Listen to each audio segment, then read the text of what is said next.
Muy buenas tardes, arrancamos Rolling Stocks con la mirada puesta en las principales claves para abordar la tarde de hoy, pero claves que también se van a mantener posiblemente a lo largo de la semana. Por cierto, aparte de todas estas claves que vamos a repasar y analizar a continuación, otra muy importante, dos.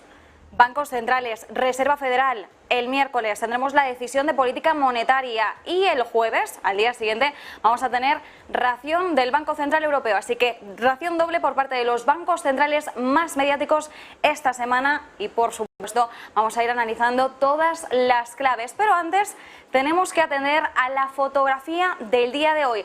Fotografía geopolítica, por un lado, con el punto de vista en la locura, porque así podríamos llamarla, desatada en torno a la guerra. Y podríamos hablar también de locura retórica en todo el discurso bélico y todos los tiras y aflojas, los mensajes que se están intercalando por momentos. Porque venimos de una semana marcada por la polémica de Alemania con los tanques Leopard. Después de la petición por parte de Zelensky de los carros de combate vino la petición de cazas, así que tierra, aire, cubierto.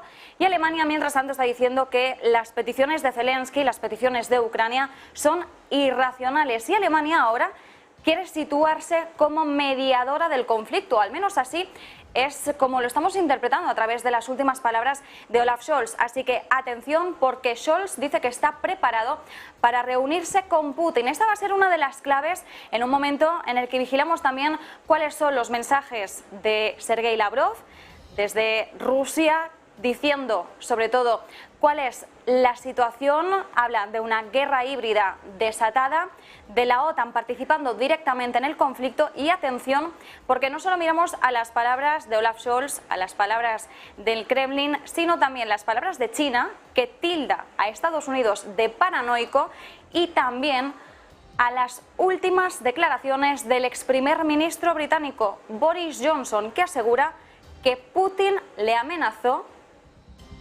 con dirigirle un misil, algo que Rusia ha negado. Pero bueno, toda esta es la situación de locura bélica que tenemos en estos momentos. Insistimos, intentando sobre todo analizar los distintos mensajes que nos están llegando e intentar ponerlos en orden y en una situación. Bien, esta sería una de las principales claves. La segunda pasa por poner el foco en Rusia y en el intento por evadir las sanciones aplicadas por Europa. Recordemos que el 5 de diciembre entraba en vigor el embargo al crudo ruso y también entraba en vigor el tope al barril de crudo ruso, $60 el barril. Ahora el 5 de febrero, que se acerca, es este domingo, va a entrar en vigor otra tanda de embargos, de sanciones, junto también a nuevos topes, en este caso con el foco puesto en aquellos productos de crudo refinado ruso, aquellos más premium, como es el caso del diésel, aquellos que ya cotizan con descuento, como es el caso del fuel oil, van a tener dos topes distintos. Para los premium, $100 el barril; para los que sean ya con descuento, $45 el barril. Bueno, esta es la discusión, que recordemos que el viernes los líderes europeos no llegaban a un punto común y dijeron, bueno, esto ya lo hablaremos la semana que viene, ya, lo de no dejen para mañana lo que se puede hacer hoy, pues en este caso todo mal. Así que bueno, esa sería la segunda clave. ¿Cuál es el epicentro que permite a Putin burlar estas sanciones? Ceuta. Lo explica Javier Blas, columnista de Bloomberg, y enseguida vamos a trasladarles este análisis que él hace. Bien. Tercera clave, también importante, ¿qué es lo que está ocurriendo ahora mismo en el triángulo Israel, Palestina, Irán? Porque estamos viendo una nueva oleada de violencia y justo esa oleada coincide con la visita de Antony Blinken, secretario de Estado de Estados Unidos, a Oriente Medio.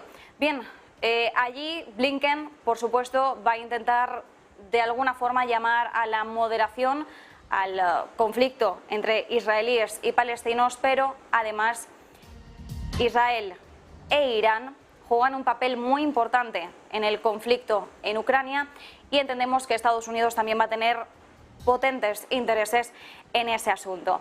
Y luego ya tenemos que mirar a China por dos cuestiones que van a ser la cuarta y quinta clave que vamos a analizar en el día de hoy. Por un lado, por cómo el COVID y el inmobiliario le han dado un buen tortazo a sus cuentas. Y es que China en 2022 ha registrado un déficit histórico. Déficit récord, como decimos, golpeado sobre todo por estos dos factores, por esa política cero COVID, que en medio de las restricciones pues hemos visto cómo las distintas provincias, ciudades de todo el gigante asiático han tenido que afrontar enormes gastos por los bloqueos, por las vacunaciones, pasaportes, etcétera. Y por otro lado, como la merma en el inmobiliario, esa caída que se está profundizando también le está quitando a China una buena tajada económica. Y por otro lado, atención a lo que está haciendo Taiwán, la que apodamos o se suele apodar como la isla rebelde. En este caso está alejándose cada vez más de China. Y aquí hablamos en cuanto a inversiones. ¿Por qué? Bueno, pues porque Taiwán se sabe muy bien esa lección que muchas veces aplican los inversores. Bueno, que muchas veces no, que deberían aplicar siempre los inversores.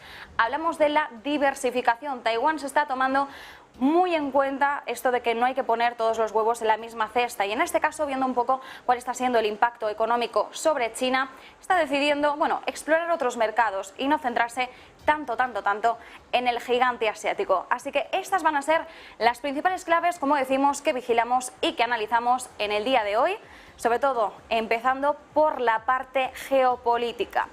Les decíamos, locura que se desata en torno a la retórica bélica, y esto es importante. Estamos hablando en todo el momento de un discurso que se produce en ambos lados sobre cuál es la situación en estos momentos.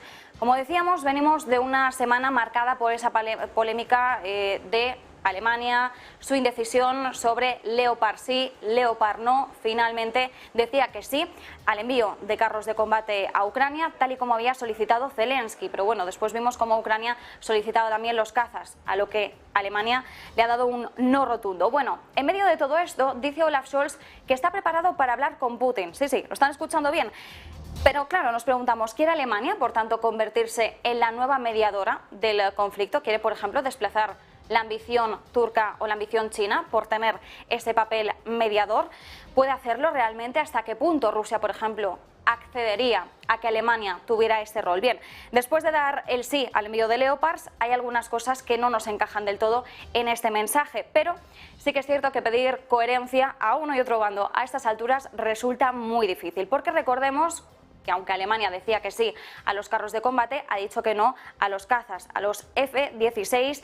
El rechazo ha sido tajante, decía Olaf Scholz, no rotundo, y es más, Olaf Scholz no entiende que se esté discutiendo en estos momentos esta posibilidad. Ha calificado de irracionales las insistencias de Volodymyr Zelensky. Bien, advierte Olaf Scholz de una carrera armamentística occidental en Ucrania y recalca que lo que está intentando con todas sus fuerzas en estos momentos es una escalada bélica que lleve ya a una confrontación directa entre Rusia y la OTAN. Claro, aquí cuando hablamos de confrontación directa entre Rusia y la OTAN hay muchas voces que probablemente van a discrepar, porque hay muchos que en estos momentos ya consideran que la OTAN está metida de lleno en un conflicto con Rusia. Bien, aquí está parte de la cuestión, parte del discurso bélico, como les decimos, que a uno y otro lado es muy distinto. Bien, Alemania lo que quiere es evitar esa confrontación directa entre Rusia y la OTAN. El Kremlin ha dejado muy claro cuál es su visión. Dice que la OTAN ya está participando directamente en el conflicto en Ucrania. Y hoy ha hablado Sergei Lavrov, el ministro de Exteriores ruso. Ha insistido en que Occidente ha utilizado a Ucrania para lanzar una guerra híbrida contra Rusia y que eso incluye amenazas directas contra la seguridad de Rusia. Escuchamos. I have shared my views of the situation related with the consequences of the Western activities to use Ukraine to launch a hybrid war against the Russian Federation, including the creation at our borders of direct threats to Russian security, including the consecutive policy to turn the Kiev regime into a tool for destroying all the rights of the Russians and the Russian speakers of the eastern and other regions of Ukraine. We are in favor of the position, and we need for the global community to realize the seriousness of the situation and take consideration of the proposals that used to be voiced in the European continent and now are being voiced in the global context. Y en medio de esta retórica bélica, quien también se ha pronunciado es China. Ya ven que aquí todos están formando parte del discurso. Bien, en el caso del gigante asiático, tacha a Estados Unidos de paranoico. Sí, como lo oyen, después de que Estados Unidos haya insistido en que China apoya a Rusia en la guerra en Ucrania, el gigante asiático ha tomado la vía fácil y zanja la discusión alegando que Estados Unidos cumple un patrón de desconfianza y recelos injustificados. La respuesta del Ministerio de Exteriores de China ha sido rotunda. Atención, leo textualmente: China nunca echará más leña al fuego ni explotará la crisis. Estados Unidos es quien inició la crisis de Ucrania y es el que más la fomenta. Así que ahí tenemos la respuesta de China y la acusación a Estados Unidos de forma directa la responsabiliza de la guerra en Ucrania. Y luego tenemos también, como decíamos, al ex primer ministro británico, a Boris Johnson, que confirma que a través de una llamada telefónica Putin le amenazó directamente, bueno, a Johnson y a todo Reino Unido en su conjunto, porque según Johnson, Putin le dijo: mira, Boris, que yo ahora mismo, en menos de un minuto, te lanzo allí un misil y se acabó todo. Bueno, estoy hablando de mal y pronto, más o menos ha sido el resumen que ha hecho Boris Johnson. Bueno, ante estas graves acusaciones, por supuesto, Rusia se ha pronunciado y el Kremlin ha desmentido que esto sea así. Como decimos, más mensajes que se añaden a este discurso, a esta retórica bélica a uno y otro lado.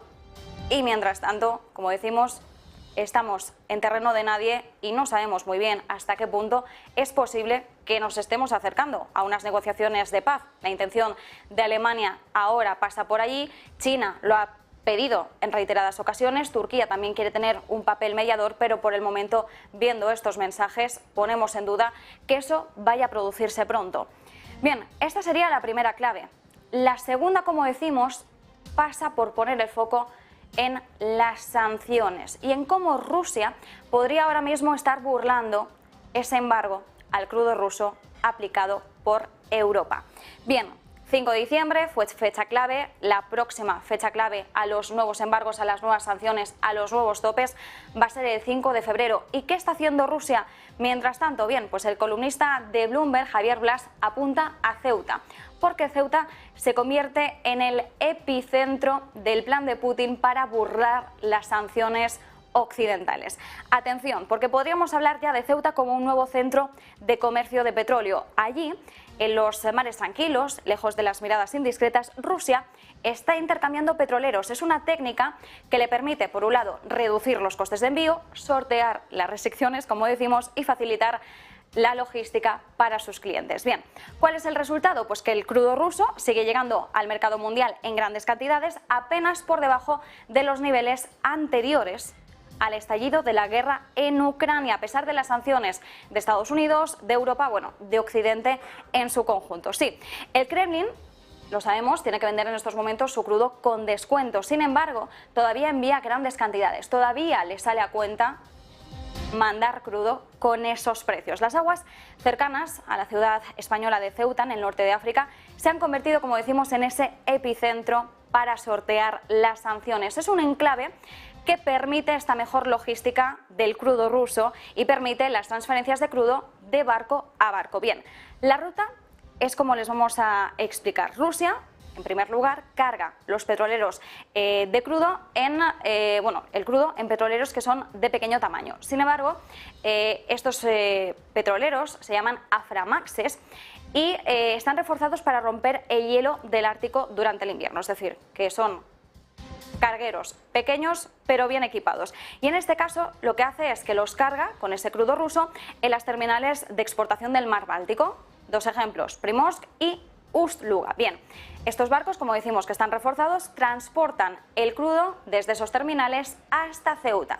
Una vez llegan cerca de la ciudad, estos Aframaxes, que transportan en torno a unos 700.000 barriles aproximadamente, esperan hasta que llega un gigante transportador de crudo muy grande. Bien, estos Aframaxes se acercan a este transportador, que es mucho más grande, y transfieren la carga de barco a barco, los pequeñitos al grande. Normalmente se necesitarían hasta 3 de estas operaciones para cargar uno de estos transportadores, es decir, por cada 3 Aframaxes más o menos tendríamos ya lleno uno de estos transportadores mucho más grandes, que pueden llevar al menos 2 millones de barriles.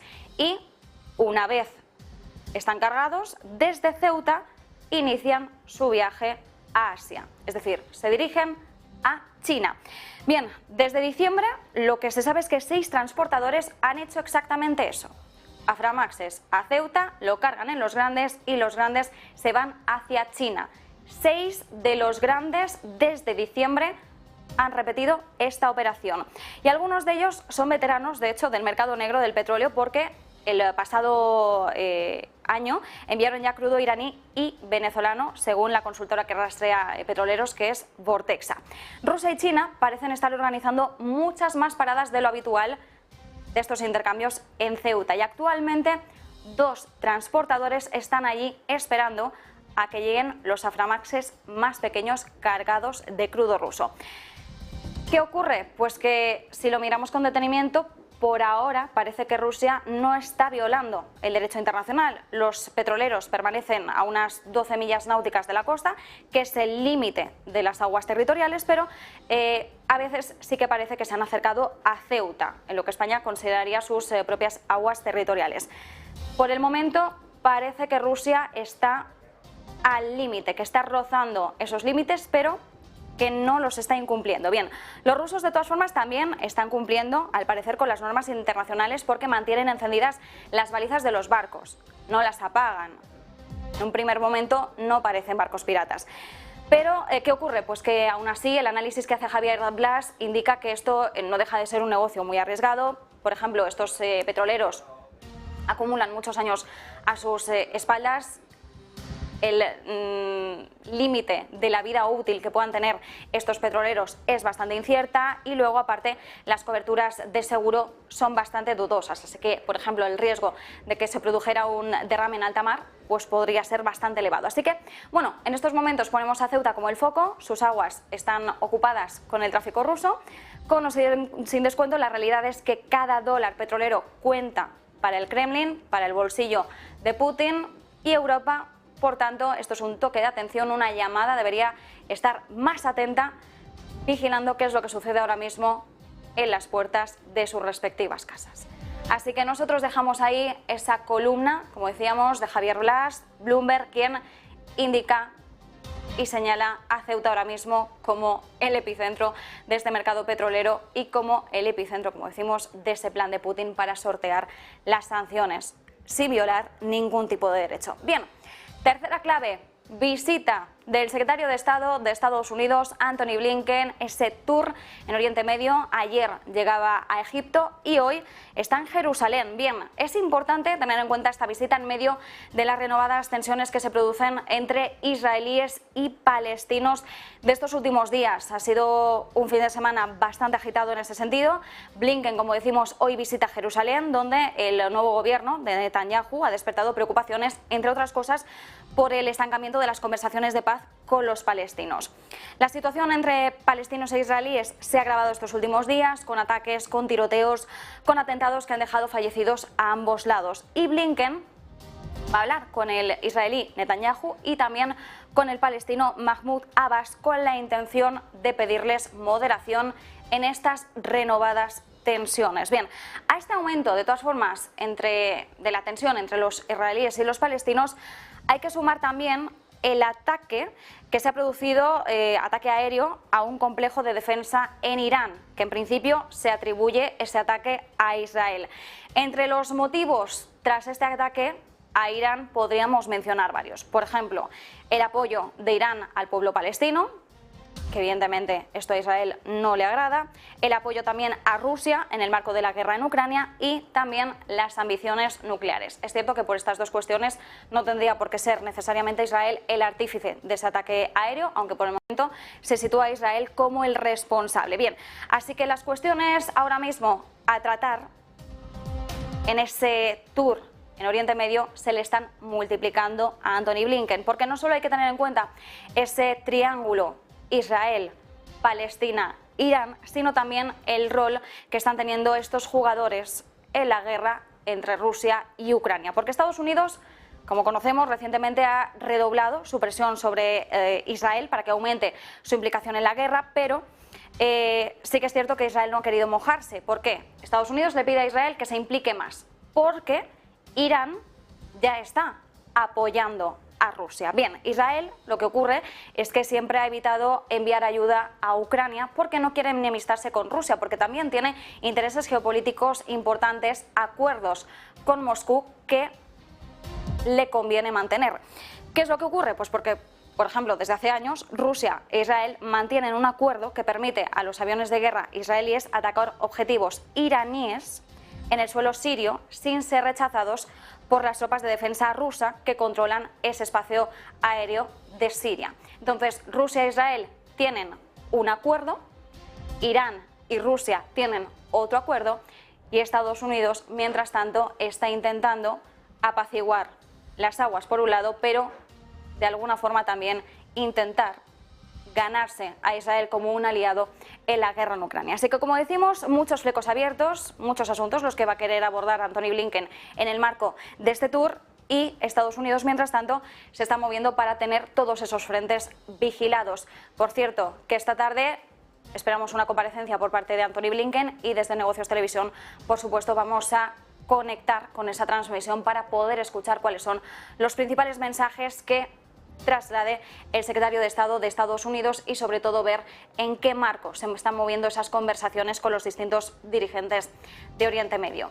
Así que muy importante tener en cuenta, como decimos, estas tres claves geopolíticas: la locura de la retórica bélica, cómo Rusia está burlando las sanciones en cuanto al crudo, y la tercera, sin descuidar qué es lo que está ocurriendo en Oriente Medio, pero también no solo lo que ocurre allí, sino cuál es el papel activo que tienen muchos de estos países en la guerra entre Rusia y Ucrania. Bien, y a todo esto, China, ¿qué es lo que está ocurriendo con el gigante asiático? Porque aunque sí que es cierto que este 2023 parece que va a ser mucho más prometedor en cuanto a la recuperación de la demanda interna, del consumo de sus ciudadanos, dejando atrás la política cero COVID, la realidad es que ha cerrado un 2022 muy negativo, como les decíamos, con un déficit récord en 2022. Un déficit que ha supuesto un aumento del déficit respecto a 2021, apenas un 3% de subida respecto a 2020, pues que aún así es un déficit mucho peor que el registrado en el año marcado por la pandemia. Bien, política cero COVID, debilitamiento del mercado inmobiliario son los grandes factores que han lastrado la economía china en este último año, bueno, podríamos decir en general en los últimos 3 años, y en 2022 ha registrado un déficit récord de 8,96 billones de yuanes, que equivale a 1,3 billones de dólares. Insistimos, billones con B. Es un déficit, como decimos, incluso mayor que el anterior récord que se registró en el año 2020, año marcado por la pandemia que afectó a todas las economías del mundo. Y este déficit presupuestario coloca a China en una posición mucho más pobre fiscalmente, y además también se lo está poniendo mucho más difícil al gobierno a la hora de poder respaldar la economía con gastos fiscales. Bien, aquí tenemos precisamente cuál es la evolución, el saldo aumentado presupuestario, el saldo presupuestario del fondo en su conjunto, y tenemos la comparativa entre 2022, que ha sido el último año en el que, como decimos, el déficit se ha incrementado respecto a 2020, hay una diferencia del 3%, pero hay una diferencia del 50% respecto a 2021, que esta es la gran diferencia que, como vemos, se marca perfectamente además en este primer gráfico. Así que bueno, los datos nos están mostrando, como decimos, ese déficit acumulado hasta noviembre de 2022, donde ya se apreciaba perfectamente cuál era la trayectoria que estaba dibujando en 2022 respecto a 2020, que había sido el récord del déficit anterior. Esto por un lado, pero insistimos, COVID y mercado inmobiliario han sido dos de los grandes lastres que se han apreciado en la economía china. Las administraciones locales, en cuanto a COVID, han tenido que afrontar enormes gastos, pagar miles de millones de yuanes en ayudas pues por pruebas, cuarentenas, para hacer cumplir esas cuarentenas, esas políticas del cero COVID, y estos costes han estado aumentando a lo largo de todo 2022. De hecho, lo hemos estado viendo hasta principios de diciembre, que fue el momento en el que el gobierno hizo un clic importante y fue abandonando de forma muy abrupta esas restricciones de la política cero COVID.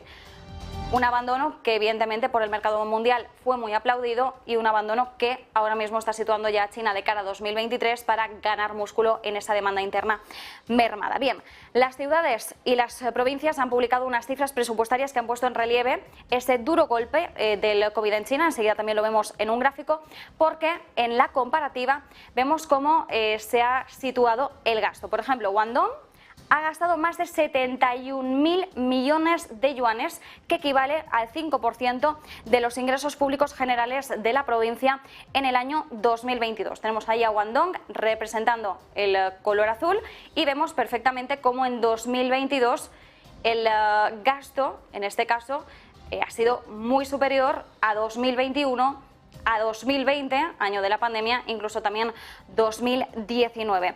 Como decíamos, 71.000 millones de yuanes los que ha gastado Guangdong únicamente en la ayuda a la pandemia.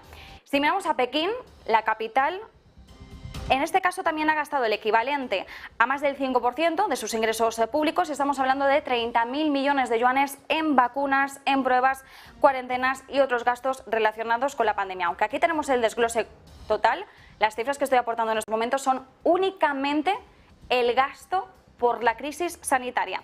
El déficit presupuestario de Pekín, de hecho, se ha disparado un 55% en el último año a 144.000 millones de yuanes. El déficit de Shanghái, que recordemos que el año pasado se sometió a unos duros bloqueos, fue en primavera de 2022, fueron 2 meses de encierro. En este caso, hemos visto cómo el déficit ha aumentado en el último año un 170%. Y esto, como decimos, solo mirando la partida del COVID. Si miramos, por ejemplo, al lastre que se ha producido por el mercado inmobiliario, la caída se ha agravado en 2022, ha reducido drásticamente los ingresos del gobierno por la venta de terrenos. En este caso han caído un 20% en el año, esas ventas por terrenos del gobierno. La restricción fiscal, esto es lo que apuntan los expertos, podría continuar, por supuesto, a lo largo de este año. El sector inmobiliario todavía no está mostrando signos de haber tocado fondo, es decir, todavía se espera una caída mayor que, por tanto, se sigue agravando la crisis inmobiliaria ahora mismo en China, mientras se produce un muro de vencimiento de bonos locales. Ojo, porque esto va a limitar la capacidad de las autoridades para impulsar el crecimiento económico del país. Así que ahora mismo lo que se espera es que el crecimiento por parte del gigante asiático venga sobre todo de un repunte del consumo, es decir, de esa recuperación de la demanda interna, que los ciudadanos vuelvan a poner esa maquinaria en marcha a medida que se está desacelerando, como decimos, la inversión en infraestructura impulsada por el gobierno. Así que ahora mismo uno de los principales motores de la recuperación de China está puesta en el consumo, en la demanda interna, que va a ser fundamental ver cómo se recupera este 2023, sobre todo para ver hacia dónde se está orientando económicamente el gigante asiático.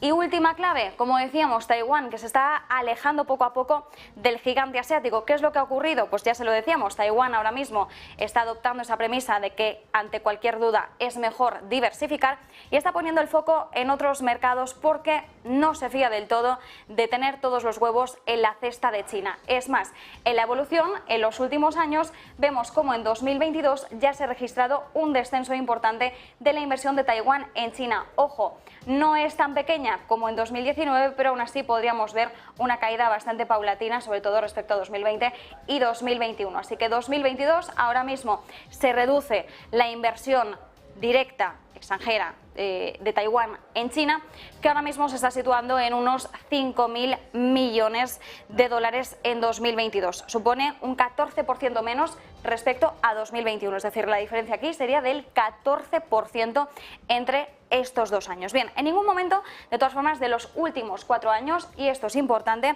el total ha superado los 6.000 millones, menos de la cantidad de dinero nuevo que las empresas taiwanesas invertían en China hace una década. Como decimos, Taiwán sabe que la diversificación es clave, así que está mirando a otros mercados más allá del gigante asiático y está buscando otros mercados que le puedan resultar más atractivos. Es uno de los objetivos que persigue desde 2016, desde que fue elegida la presidenta Tsai Ing-wen.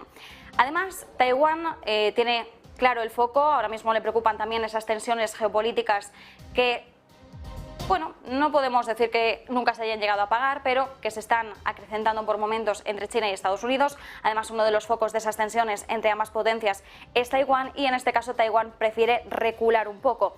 Pero no solo le preocupan las tensiones geopolíticas, le preocupa también el impacto sobre China del COVID. Y lo hemos estado viendo además en los datos anteriores que les mostrábamos. Así que en este caso los bloqueos han perturbado las cadenas de suministro, han creado otras tensiones. Taiwán prefiere alejarse un poco de esto, pero recordemos por ejemplo qué es lo que ocurría a finales del año pasado en la fábrica de Zhengzhou, en Foxconn, donde hubo revueltas por parte de sus trabajadores que citaban las malas condiciones sanitarias, las restricciones que estaba aplicando esa planta, y Foxconn, aunque estamos hablando de la fábrica de Zhengzhou en China, Foxconn, su sede está en Taiwán, es la mayor ensambladora de iPhones del mundo. Esto ya supuso un foco de tensión importante para la isla respecto a toda China. Y en este caso sí que es cierto que por esos problemas geopolíticos, por esas tensiones con el COVID, Taiwán insiste en la idea de que esa era de invertir en un único mercado se ha terminado, que hay que poner el foco en otras partes. Y un ejemplo es Giant, una de las empresas taiwanesas que en este caso, por si no les suena, es una de las mayores fabricantes de bicicletas de todo el mundo y está abriendo, por ejemplo, plantas en Vietnam. Ya ha abierto una, ahora tiene el foco en abrir otra y su intención es producir hasta unas 300.000 bicicletas para 2025. Así que ya estamos viendo cómo algunas empresas taiwanesas empiezan a diversificar y no están tan presentes en China. Por ejemplo, esta fábrica de bicicletas tiene varias plantas de producción muy cerca de Shanghái. Bueno, pues ahora está poniendo la mirada en Vietnam, en otros mercados, como decimos, para hacer sus negocios. Así que, bueno, esta es la situación que tenemos. Sí que es cierto que, de todas formas, China sigue siendo un socio comercial clave para Taiwán. No se espera que deje de serlo, porque a pesar de esta diversificación, la participación de la isla en las exportaciones a China y a Hong Kong se mantiene en alrededor del 40%. Así que, bueno, está tomando Taiwán algo de distancia, pero no por ello China deja de ser su socio comercial principal, como es lógico. Así que estas van a ser las claves que vigilaremos a lo largo del día, que vamos a analizar con muchos más otros factores, como los miedos de una recesión en Alemania, el IPC, que de repente ha repuntado en España. Todas estas son claves que vamos a analizar también a lo largo de estas próximas horas en Rolling Stocks.